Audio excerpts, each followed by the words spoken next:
One. Welcome back, everybody, to Hoops HD's continuing Woohoo! 2022-23 preseason coverage. This is our Big Ten preview show. I'm your host, Chad Sherwood, joined up top here by David Griggs and David Dorman.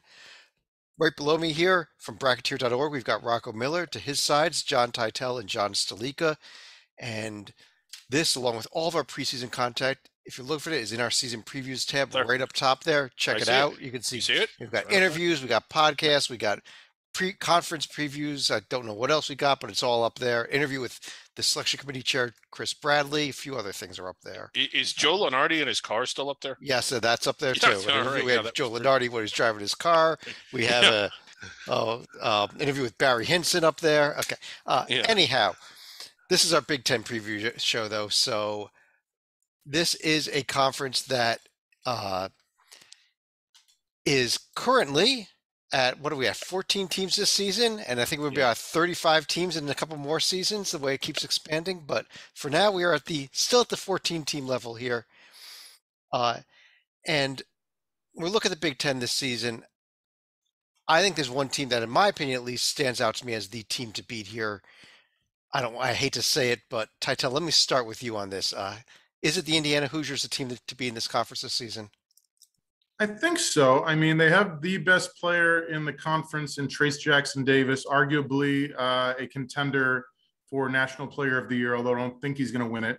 The numbers speak for themselves: 18 points, 8 boards, 2 blocks a game last year. He does it on both ends of the court. He declared for the draft, but he returned to school after getting COVID right before the combine. So if there's any team in the nation that actually benefited from COVID, it's the Hoosiers. Big Ten All Defensive Team set an Assembly Hall record with 43 points in a win over Marshall last November. The history of the building, he's the best scorer in the history of Assembly Hall. Well, Dorman, what do you think? What do you think about the Hoosiers? Do you agree with? Do you think they are also think they're the team to beat here, especially with Jackson Davis? It was amazing. He is amazing, and I love him. I think he's the best player in the conference. I question the role players on the team. Yeah. I guess I understand everyone picking him because he is by far the best player, TJD, in the conference. But I don't know. I think a team or two is going to sneak up on him and come out of nowhere and maybe give Indiana a run for their money. And if I had to guess today, I'm going to say no, Indiana does not win the conference. I will hold my Oh, pick for later, though. Yeah. okay. Go Well, ahead, this is what. Briggs. Well, one of the things. This is a team that has a lot of pieces. They were an NCAA tournament team last year, but they were a first four team. They didn't go Barely. past the first round. Yeah, barely got in. And while I realize, and I love experience, I love the fact that four starters are back and they have one of the best, if not the best players in the conference. But are we ready to anoint them like going from all the way to the first four to a protected seed or better top 50? It just seems like I didn't see anything or much last year that made me think, oh, this is a team that's going to set the world on fire. I definitely think that they're inside the bubble, and who knows, maybe when you see them play early on and show a little bit more, I'll change my mind, but I'm just not all the way in on them yet. Well, if we're not going to Indiana, Rocco, let me bring you in here on a team that uh, their head coach has been there for 3 seasons, the Michigan Wolverines. He's 61 and 32 overall, yet three straight Sweet 16s. Uh, Juwan Howard and this Michigan team, are they any good, or are they going to be mediocre in the regular season, lose a bunch of games, and then make a great tournament run, a tournament run again? Yeah, I mean that's an interesting observation because it is, and there are a lot of programs out there that don't really worry about winning and losing as much in the early part of the year. If you're in a league like this, it is all about how you finish, and Michigan's been able to do that the last couple of years. Hunter Dickinson's still there. He's a matchup problem for nearly every other opponent. They have a great freshman class coming in where you have to expect maybe one or two of those freshmen to break out. A lot of talent there. I love the addition of Jalen Llewellyn from Princeton. He was phenomenal. I believe the Ivy League Player of the Year last year. Not a lot of guys can transfer up to a league like this and stay at that level of production, but because of the fact he's a point guard and it's the same responsibilities. He's got so many weapons around him. I think it will actually translate for Jalen. It's interesting because they're not like a bona fide for sure. I think they got a chance to win the Big Ten, but it's really hard to just say, yeah, that's for sure the team. But with Dickinson and the supporting cast and Juwan's early track record, you can feel pretty comfortable. I think that they'll at least get to the tournament. Dorman, I saw you nodding your head. Were they the team that you were thinking about for the win for the conference or no? No, Okay. they're Okay. not. No, Okay. I'll still hold, but I still will hold say on. this: Okay. I'll still hold out. But being from the Midwest, my whole life, I've been a Big Ten guy forever. This conference is down this year. They don't have the star power they've had in the past. They're losing big time talent. Johnny Davis, Ivy, one of the Murray twins. I hate to say it, but I don't think the Big Ten is what they usually are, and they're going to struggle this year nationally. I agree with you. I think they're going to struggle at the top, but I still think they're going to have a volume of teams at the end of the day. I think they're going to have tons of 6 to 10 seeds at the end of the day. That's kind of, but we'll see. But Stalika, I wanted to bring you in here also. When I look at the AP preseason poll, which again is meaningless, there were 3 teams from the Big Ten in there. Indiana at 13, Michigan at 22, and Illinois at 23. Are the Illini the team that to look at here this season? If we're looking at Illinois as the possible team, I mean, initially I would have thought, where are they going to go now that Coburn's no longer there, Carabello or whoever the guy for St. John's is. But fortunately, the Illini do have some transfers coming out of the Big 12. The notable one's going to be Terrence Shannon Jr., who I think came from Texas Tech, could potentially be one of the top guards in the year. You've also got a couple former Baylor Bears and Dane Danya and Matthew Mayer, who are also going to be part of the core for the Illini this year. But honestly, once you get beyond teams, experienced teams like Indiana, Wisconsin, Purdue, I mean, it's anybody's guess as who's going to be beyond that. Illinois, maybe. Yeah. Tytel, I'm kind of shocked that Illinois was actually in the top 25 myself with their top 5 players are gone. More than just the top 5. They do bring in like a former national champion and Matthew Mayer, who started 33 games last year. It's not like, as Stalika said, these are not average transfers. These are top notch. I'm actually going to get the pleasure of seeing them in person in Vegas next month when I go to the Continental Tire main event. So I will report back in a few weeks. Rocco, let me go back to you here now. Indiana, Michigan, Illinois. Who was the top 25 missing? Who's the best team that did not make the top 25? Because there's a couple teams I like better, especially better than the Illini this season in this conference. Yeah, I think there's a couple still missing that we haven't talked about. I guess I'll start with Purdue.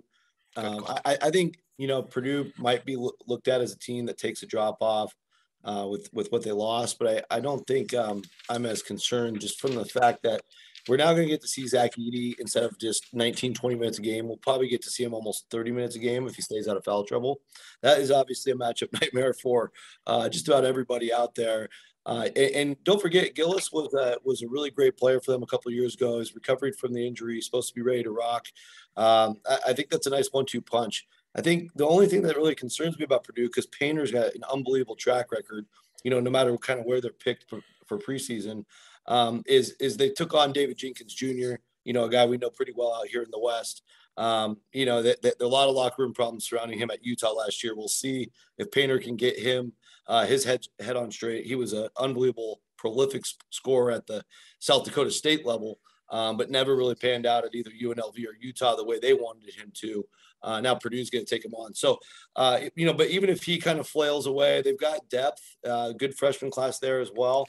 And again, I'm willing to bet on a coach like Matt Painter. Yeah, my question with them is the backcourt though, and it's college is such a guard oriented game too that it's I mean, but I love the front court here. I absolutely love the Purdue front court. I think they are there with that. Stalika, how about one of your favorite teams, the Ohio State University? I believe it's an Ohio State University if you're following our little chat box right here. Are we talking about Miami of Ohio then, or Toledo and Ohio University? We'll get some other Miami next week. Okay. But as far as the Buckeyes go this year, this is going to be one of many teams that's going to be reloading right here. I mean, if we're talking about top returners, you're looking at Zed Key, who I think was their only returning starter from last year. But as far as hitting the transfer portal goes, they got Tanner Holden, who's going to be coming down I-70 from Wright State. You've also got Sean McNeil coming out of West Virginia. 24-year-old Sean McNeil, by the way. Yeah. Not too far from he could be being, 2 or 3 years into the pros at that age. Yeah, give him 5 more years and he'll be eligible to run for the U.S. Senate. But also keep an eye on Isaac Lykel, who's going to be transferring in from Oklahoma State as well. So over the next couple of years, we're going to start wondering just how effective is the portal going to be as far as a recruiting tool for everybody. Yeah, Griggs, this is another one of those teams that's so full of transfers, but there's quality there, so maybe they will be good. Yeah, and that's the thing. And I said to somebody today on Twitter, like in 20 days, I can't see that far ahead, and in 20 days, I'm going to have impressions and opinions that I don't right now after you see everybody play. But the hardest teams to kind of forecast, even if they do have good pieces that from the transfer portal, they haven't played together yet. And even if they come together later, they might struggle a little bit earlier, which is one of the reasons why I'm a little shocked that somebody like with you with Illinois that has so many new pieces, how they would start off ranked where they are. There's another team, I know we're going to get to them, that I'm a little surprised that isn't getting a little bit more recognition. Well, why don't we go right there? Tell us who you're thinking about. Wisconsin. Wisconsin. Okay. Yeah. And again, Wisconsin has a long history of not exceeding expectations. They're always expected to do well, and then they just fall flat. Oh, I'm wrong. They always seem to. At what point are we going to realize that they're a blue blood? They won 25 games a year ago. 3 starters are back. If we're going to talk about Indiana's experience, why not credit Wisconsin? I know that they lost some key pieces, but they have enough coming back, and I think they have enough coming in to where at least there's a mix of guys that have played together in a culture. And I just think that at what point are we going to finally start talking about Wisconsin at the beginning of the year like they're a really good team? By the way, this was the first place team a year ago. Titel, I get what Griggs just said, but how do you replace Johnny Davis? Well, sadly, the way he's playing in DC down the street from me, you can replace him pretty easily because he's not even. But Tyler Wall will be great. Tyler Wall's big, and he led the team in field goal shooting and steals. He does a little of everything. But yes, the cupboard is bare, and the schedule is ridiculous. They play Stanford, Dayton, Wake, Marquette in non-conference play. Like, not easy at all in the first several weeks of the season. Yeah. Dorman, have we finally hit your Big Ten champion, or we're still not quite there yet? We're not there yet, Chad. We have not gotten there. Tell me who your champ is then. Let's find out here. Ready? Hold on. And the answer is? I think Iowa actually turns it on this year. I think Chris Murray, one of the Murray twins, really turns it on this year. I think he's got really great talent. I know he came off the bench last year. He was as good as some of those starters. Coach McCaffrey has 2 sons on the team. One of them, Patrick, played some big-time minutes, big-time shots last year. I think Fran McCaffrey really gets this team going in the right way, and they're going to win a lot of Big Ten games this year. The one piece they're going to have trouble replacing is at the point guard. I think Jared Bohannon was there for about 9 years. He was huge, and he did some great things there, and he is finally gone. If they can replace him and do a decent to steady job in the point guard spot, I think Iowa's got a chance here. Yeah, I don't know if I kind of, now that you mentioned that, I like that pick. This was a team that was playing really well at the end of the year until the NCAA tournament started, which is what Iowa does. But yeah, I could see this team doing really well, getting a protected seed, and then losing in the round of 64. Well, Griggs, first of all, how they play at the end of last season is meaningless. It's a different team. But Rocco, do you agree with him about this team without Bohannon, without Keegan Murray, that this team could be that good? They could be, yeah. I think I thought I was higher on Iowa than most. I don't know if I can pick them to win it, but I wouldn't be shocked, I guess you could say, because Iowa last year, I don't think they had very much expectations, at least from us and most of the pundits out there. But what we saw was Keegan Murray become an All-American right in front of our eyes. I don't think it's fair to say Chris is going to do the exact same thing Keegan did, but you still have 5 very solid guys back from that team plus Chris. And obviously Chris is going to have the opportunity to be the leading scorer on the team. And they layered in some freshmen that have talent as well. I think they're going to be able to go pretty deep, especially the first few months of the year. And they're going to stay fresh, and they're going to be really, really hard to beat at Carver Hawkeye Arena. So with all that said, I think by the end of the year, you're looking at like a 25-26 win team. All right. It's, I'm there with you. I could see it happening. Titel, if we're talking about all these teams having so many new pieces to bring in, I think part of it says you've got to look at the coach. And if that's the case, shouldn't we be talking Michigan State? I mean, if you like Tom Izzo and Hall of Famers, then yes, you should. Very tough schedule to open. Arguably, nobody tougher. I mean, NAU at home is winnable.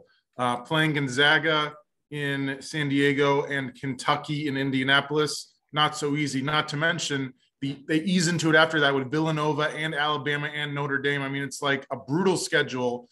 They do have a reliable point guard who I just interviewed in Tyson Walker, the senior leader who transferred over from Northeastern. But I think coaching can only take you so far. I mean, if they beat Gonzaga and Kentucky back-to-back, sure, put them number 1, but it's not going to happen. No, they do all that, yeah. Stalika, where do you think the Spartans end up this year then? Spartans, I would probably say you could end up as high as a 3rd here, just based on the Izzo factor alone. I think experience is going to have to count for something, so I'm not going to put them above teams like Indiana or Purdue at the start of the year, at least. Yeah, and if this team gets a 7 seed, they're going to the Final Four.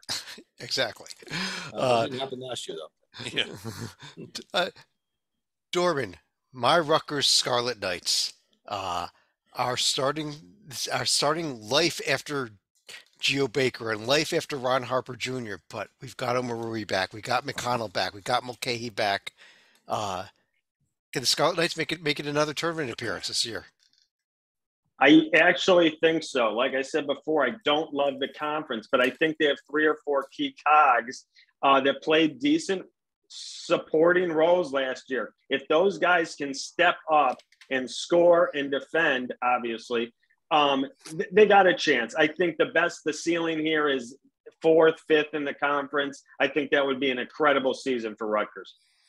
Yeah, Rocco, are you with my Scarlet? Are you on my Scarlet Knights bandwagon for another season again? Also, close. I mean, Okay. I think they're probably my next 8 teams outside the field, the first 8 or whatever you want to call that. But I think I would not be shocked if they land almost in the exact same place. Bubble-licious all the way through February. Need a key road win because they don't have enough road wins in March, and maybe they pull it off again. I mean, obviously the rack is just unbelievable. That probably gets Rutgers 3 or 4 marquee wins alone. And then we'll see where we land, Yeah, I'll tell you my problem with this is with both Baker and Harper gone. Where's the go-to scorer? Where's that go-to scorer? And can a guy like Mulcahy become that? I hope he can, but I don't know. I mean, Omari is great down low. McConnell is an incredible defender, but hopefully somebody can just, emerge. even if it's not just scoring, it's like the energy guys. Those guys were the heart and soul. They get the crowd going. They get the defense going. You got to have that character to go along with the points. Griggs, I want to ask you if you want to join me on board the bandwagon for a team with 6 key seniors on the roster. Is this the year that Penn State makes a little bit of noise? Maybe a little bit. You want to join the Nittany Lion bandwagon here? How much noise are we talking about, Chad? Be in bubble talk all season? I don't know. NIT bubble or NCAA? Okay, so you're not with me. Just say no. I think they're going to be better, but I'm not ready. The one thing that they have that I like is the return of like 4 starters. I think experience is important, especially in a league like this. I just don't know if they're going to go all the way onto an inside of the bubble, but I do think they're going to be better than what they've been in the last 2 or 3 years. It's been a minute since they were at that level. I just don't see them getting all the way back to it yet. Nobody wants to join me on the. I think Micah Shrewsbury was a good pick. Go ahead. Yeah, no, I like Shrewsbury. I like the recruiting model since he got there. I'm trying to remember. It wasn't Evan Daniels. It's the other guy, Snow. They hired from 24/7 Sports to run recruiting, and now they're getting unbelievable recruiting classes. We'll see if any of those guys are part of the factor this year. But also, you got to mention Cam Winter comes over from the Colonial, where he was an excellent ball player, scorer, and again, kind of like the other comparison I made earlier about transferring up with Jalen Llewellyn at Michigan. I do think guards have an easier time transferring up versus forwards and bigs in general. So I could see that translating. We know Jalen Pickett's a great player. So we'll see. But yeah, I think Penn State and Rutgers are pretty almost even, honestly. Okay. I love Jalen Pickett. No, I agree with that. They're almost even. I love Jalen Pickett as far as our Under the Radar podcast in the past, but if we're talking a Big Ten level, there I'm not so certain. Well, what do you like about him, Chad? I know Rocco just. I love teams, especially in a conference when you've got so much turnover and so many teams that are trying to gel. A team with the core back, and that's what I like about them. Yeah. No, I do think they're going to be better. Am I all the way on the bandwagon? I'm standing next to it. How about that? Dorman, we have a new coach in Maryland, Kevin Willard, coming over. How about the Terps? Maybe a year or two away, or maybe you want to say something about this season. I think they exceed expectations, actually. Okay. I think a coach like Kevin Willard can give a shot of energy to the entire program, get the excitement back in College Park, and I think they can exceed expectations. I think if they're 5th, 6th in the Big Ten and hang around the middle of the pack, he's done a good job, and I think he's got some talent to do that. Well, if you're 5th or 6th, you're going to the NCAA tournament from this conference, aren't you? I think he has a chance to possibly be on the bubble and go to the tournament. Titel, do you agree with him? I do not. When your leading returning guy in minutes is Dante Scott, who was perfectly solid last year, but his shooting stats went down. I liked Kevin Willard's previous job with the Hall. I just don't think it's going to transfer immediately in a year, considering arguably his best player last year, Qudus Wahab, is now playing down the street from me with the Hoyas. Salika, Minnesota. Do you see anything there? They've got what I see is Jamison Battle and nothing, but you see something there that I'm missing. What I saw was one flash in the pan last year when they got a win at Michigan. I didn't see much of anything else beyond that. I mean, granted, they do have a second-year head coach in Ben Johnson. Got to give him a little bit more time, but haven't we said that for about half the conference? Rocco, we're down near the bottom here, yes. Including Chris Collins' Northwestern team. That good news, Boo Booey is back. And the rest of the team went to play on Tobacco Road.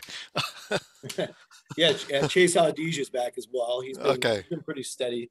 I think it's you're right. Losing Pete Nance, Pete Nance to Carolina, Ryan Young to Duke. Yep. Yeah, that's brutal.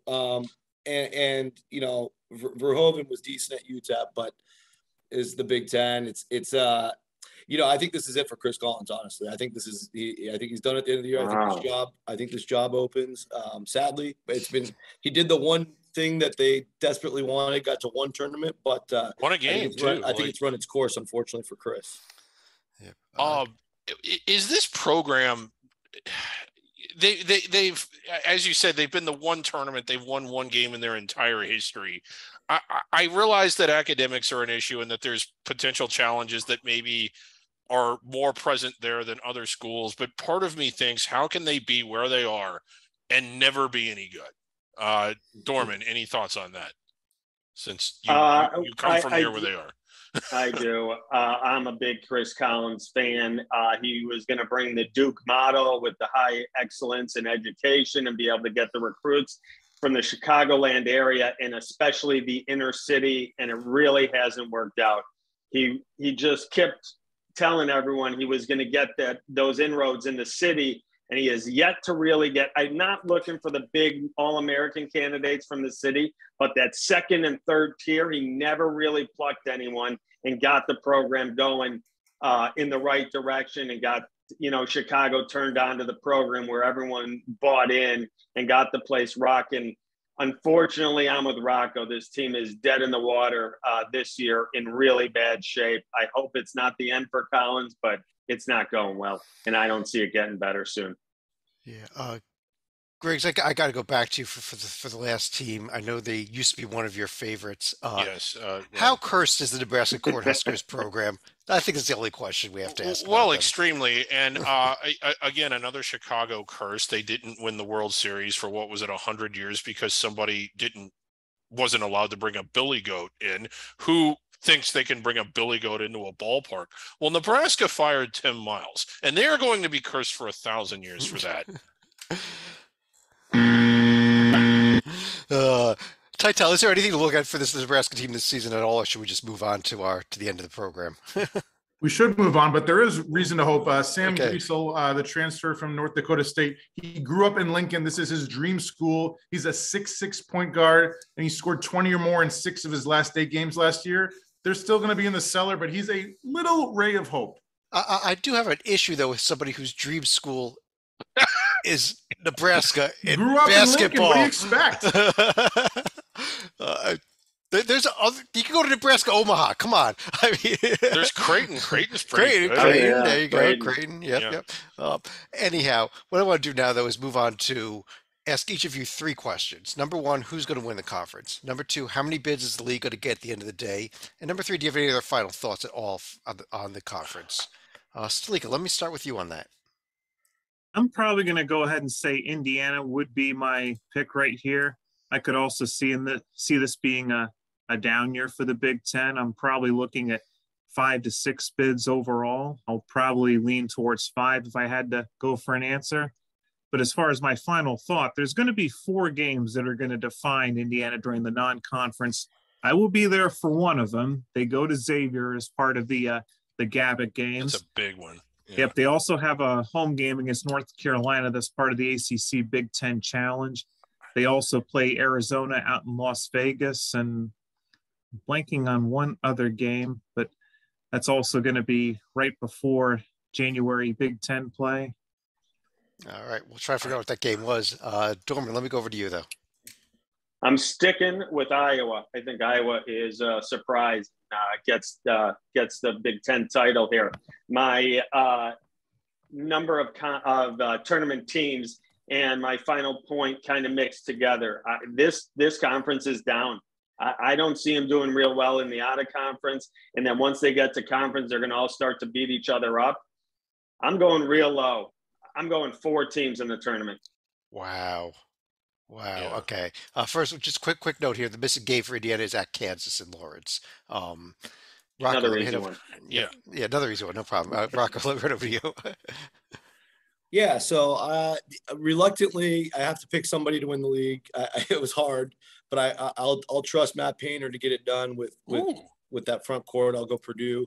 I think the system is gamed really, really well for the Big Ten. My heart of hearts, I wish Dorman and Stalika were right. I just can't see them getting less than 7 teams in. I actually think I think they'll actually get 8, just because you look at the majority of their schedules. They only play 11 non-league games. First of all, second of all, 7 of those for almost every team are at home.